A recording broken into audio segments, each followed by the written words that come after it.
महोदय, मुझे social media handle पर एक बात बहुत अच्छी लगी।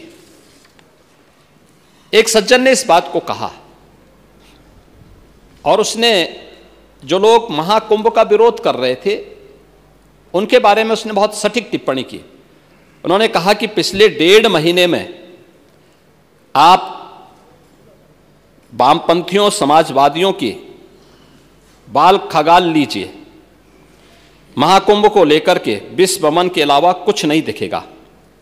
गंदगी, अव्यवस्था, पर्यटकों की परेशानी के अलावा इनकी बजबजाती वाल पर दूसरी कुछ भी नहीं मिलेगा।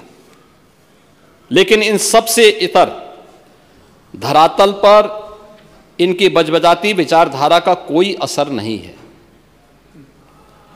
हज के दौरान अव्यवस्था से होने वाली सैकड़ों मौतों पर चुप्पी साध जाने वाले भारत के वामपंथी सेकुलर स्कॉलर महाकुंभ की भव्यता पर उल्टी करते नजर आए हैं।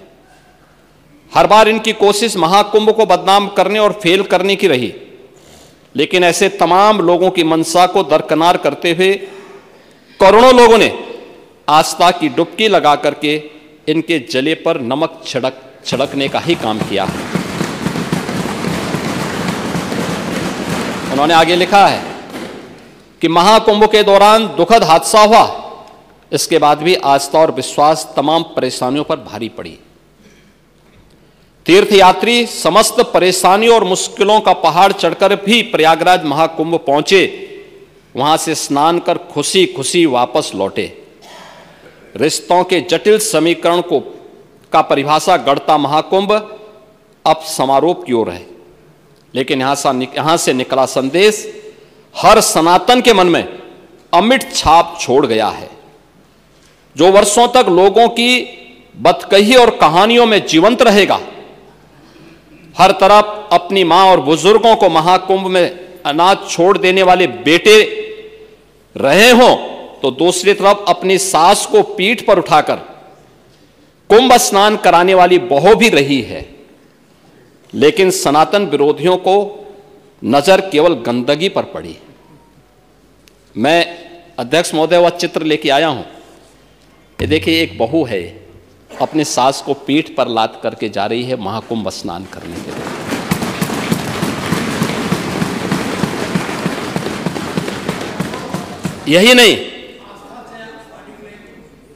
यही नहीं, आगे एक और बात कहते हैं। किसी ने सच कहा कि महाकुंभ में जिसने जो तलाशा उसको वह मिला। गिद्धों को केवल लाश मिली, सूअरों को गंदगी मिली, संवेदनशील लोगों को रिश्तों की खूबसूरत तस्वीर मिली, आस्थावानों को पुण्य मिला, सज्जनों को सज्जनता मिली, गरीबों को रोजगार मिला, अमीरों को धंधा मिला, श्रद्धालुओं को साफ सुथरी व्यवस्था मिली, पर्यटकों को अव्यवस्था मिली, सद्भावना वाले लोगों को जाति रहित व्यवस्था मिली, भक्तों को भगवान मिले। मतलब सबने अपने स्वभाव और चरित्र के अनुसार चीजों को देखा है।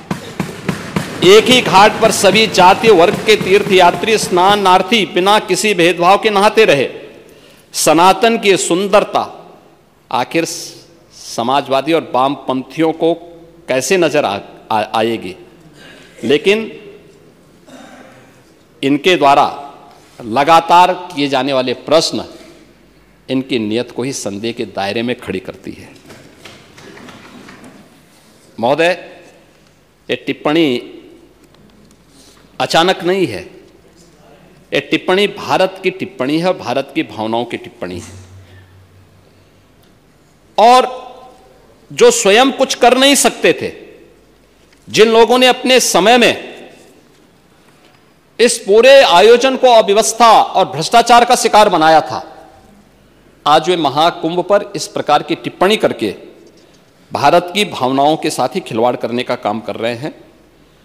और मैं तो केवल इस बारे में एक बात कहना चाहूंगा कि महाकुंभ ने पूरी दुनिया को, भारत की सनातन एकता का संदेश देकर के एक भारत श्रेष्ठ भारत के प्रधानमंत्री मोदी जी के विजन को ही चरितार्थ करके दिखा दिया है कि विश्वास है तो पूरा भारत अपना सहयोग देने के लिए उतनी ही तत्परता के साथ खड़ा है जो महाकुंभ में दर्शन होता हुआ दिखाई दे रहा है।